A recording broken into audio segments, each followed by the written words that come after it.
जय हिंद दोस्तों। Online learning platform YouTube के शिखर एकेडमी में आपका स्वागत है। पिछली क्लास में हमने शोषण के विरुद्ध अधिकार अनुच्छेद 23 और 24 को कंप्लीट किया था। आज की क्लास में धार्मिक स्वतंत्रता का अधिकार अनुच्छेद 25 से अनुच्छेद 28 तक जो दिया गया है उसको देखते हैं। ठीक है, धार्मिक स्वतंत्रता का अधिकार क्या होता है कि भारत क्या है, एक धर्मनिरपेक्ष राज्य है। धर्मनिरपेक्ष राज्य का मतलब होता है कि जो राज्य विशेष होगा, जैसे सरकार है, ठीक है, तो उसका कोई धर्म नहीं होगा, मतलब राज्य का अपना खुद का कोई धर्म नहीं होगा। वो क्या करेगा, वो सभी धर्मों को समान दृष्टि से देखेगा। ठीक है, निरपेक्ष का मतलब है कि एक तटस्थता बना के रखेगा सभी प्रकार के धर्मों से। वो किसी भी धर्म के लिए कोई विशेष उपबंध नहीं करेगा, किसी भी धर्म की वृद्धि के लिए कोई कार्य या फिर किसी धर्म को दबाने के लिए कोई कार्य, ऐसा कुछ राज्य के द्वारा नहीं किया जाएगा। ठीक, तो ये होता है धर्मनिरपेक्ष।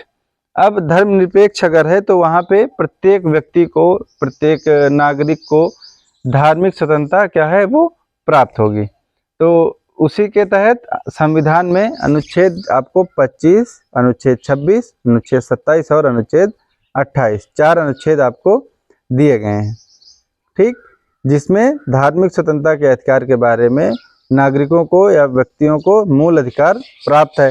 तब इसमें सबसे पहला अनुच्छेद देखते हैं, अनुच्छेद 25। ठीक है, तो अनुच्छेद 25 में बताया गया है कि धर्म के आचरण की, अंतःकरण की या फिर प्रबंध की स्वतंत्रता सबको होगी। ठीक है, अब यहाँ पे शब्द आता है अंतःकरण, आचरण, प्रचार या फिर प्रबंध। ठीक, तो अंतःकरण क्या होता है? अंतःकरण होता है किसी चीज को आप अंदर से मानना। ठीक है, उसकी विशेषताओं को, उसके गुणों को अपने अंदर लेना। ठीक है, तो क्या बताया गया है कि जो धर्म होगा, तो भारत के लोग क्या है, वो विभिन्न धर्मों में से किसी भी धर्म के गुणों को, आचरण को मानने के लिए क्या है, वो स्वतंत्र हैं। सरकार किसी को भी बाध्य नहीं करेगी कि आप इस धर्म को माने। ठीक है, या कोई दूसरा व्यक्ति या कोई दूसरी संस्था कोई भी चीज आपको बाध्य नहीं कर सकती है किसी एक विशेष धर्म को मानने के लिए। अगर मतलब अब ये क्या है, ये मूल अधिकार प्राप्त है। तो अगर ऐसा किया जाता है, किसी के ऊपर दबाव बनाया जाता है, प्रेशर दिया जाता है कि नहीं ये धर्म अच्छा है, आप इसको मानेंगे, तो वो क्या है, उसके मूल अधिकार का हनन है। वो उसके लिए सीधे सुप्रीम कोर्ट या फिर हाई कोर्ट का दरवाजा खटखटा सकता है। ठीक, उसको प्रचार की भी स्वतंत्रता होगी। प्रचार में क्या होगा, प्रचार वो ऐसे करेगा कि अपने धर्म की विशेषताओं के बारे में, अपने धर्म के गुणों के बारे में वो बता सकता है सबको। ठीक है, लेकिन देखिए प्रचार में क्या होता है, प्रचार में वो अपने धर्म की विशेषताओं को बता सकता है, लेकिन दूसरे धर्म की कमियों को, दूसरे धर्म की जो अवगुण हैं उनको वो नहीं कह सकता कि देखिए फला धर्म ऐसा है और हमारे धर्म में ऐसा है, आप उसको छोड़ के हमारे में आ जाओ। नहीं, ये गलत रहेगा। वो क्या करेगा, वो अपने धर्म की विशेषताओं को लोगों तक पहुंचाएगा कि देखिए हमारे धर्म में ये विशेषताएं हैं, आपका स्वागत है, आप आइए। ठीक, अब ये चीज़ें हो जाती हैं अनुच्छेद 25 की। ठीक, फिर आएगा अनुच्छेद 26। अनुच्छेद 26 में बताया गया है कि जो धार्मिक कार्य हैं उनके प्रबंध की स्वतंत्रता।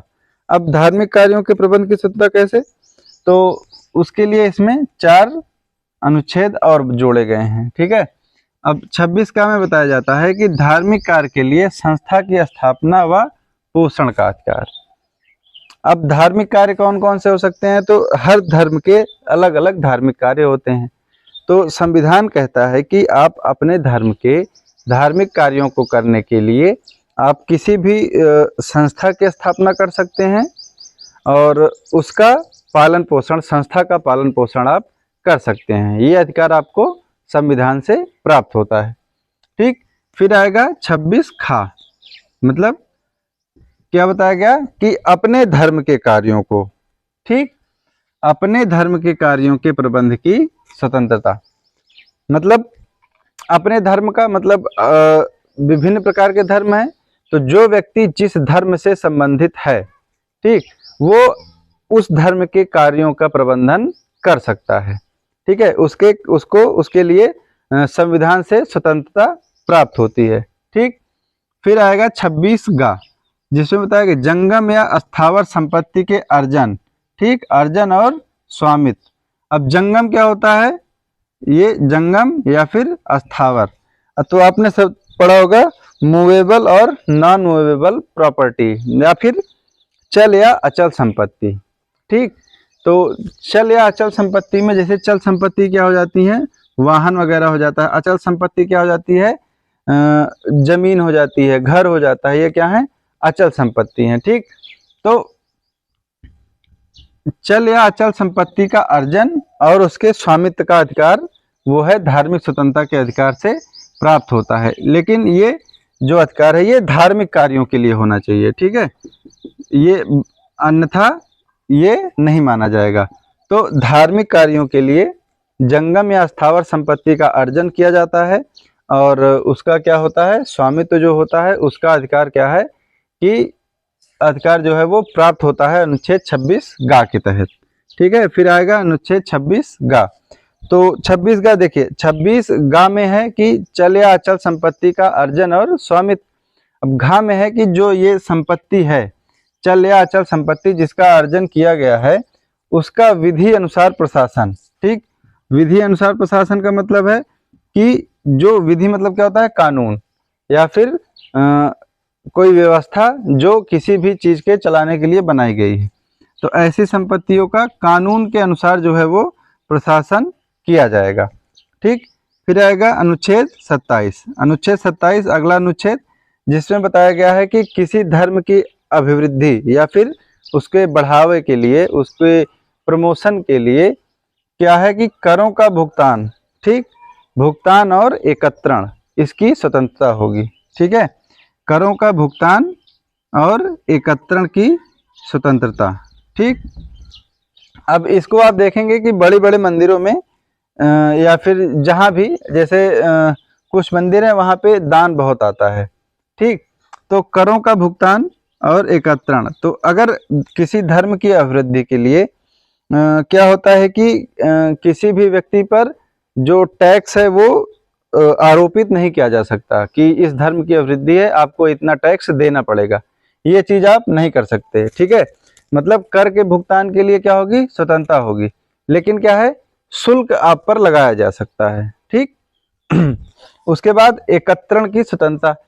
एकत्रण की स्वतंत्रता कैसे कि अगर कोई धर्म है उसकी अभिवृद्धि के लिए या फिर वृद्धि के लिए, उसके पालन पोषण के लिए धन एकत्र किया गया है, ठीक, तो उस एकत्रित किए गए धन पर आपको कर नहीं देना पड़ेगा, ये व्यवस्था करता है अनुच्छेद 27। ठीक, फिर आएगा अनुच्छेद 28। अनुच्छेद 28 में दिया बताया गया है कि जो शैक्षिक संस्थान हैं, ठीक, तो विभिन्न प्रकार के शैक्षिक संस्थान हैं, तो वहाँ पे जो धार्मिक शिक्षा होगी, ठीक है, उसमें क्या है कि उसमें जो बच्चे पढ़ रहे हैं, बालक जो हैं, उनकी जो उपस्थिति है वो अनिवार्य होगी या नहीं होगी, मतलब उनको उपस्थिति की स्वतंत्रता है।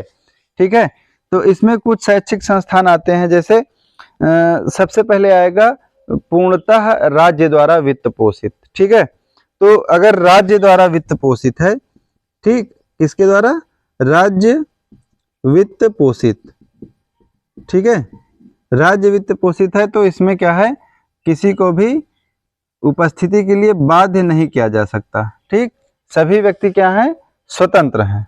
ठीक है, दूसरा होता है जो राज्य द्वारा मान्यता प्राप्त संस्थान होते हैं। ठीक, राज्य द्वारा मान्यता प्राप्त संस्थान में भी बाध्य नहीं किया जा सकता धार्मिक शिक्षा के लिए।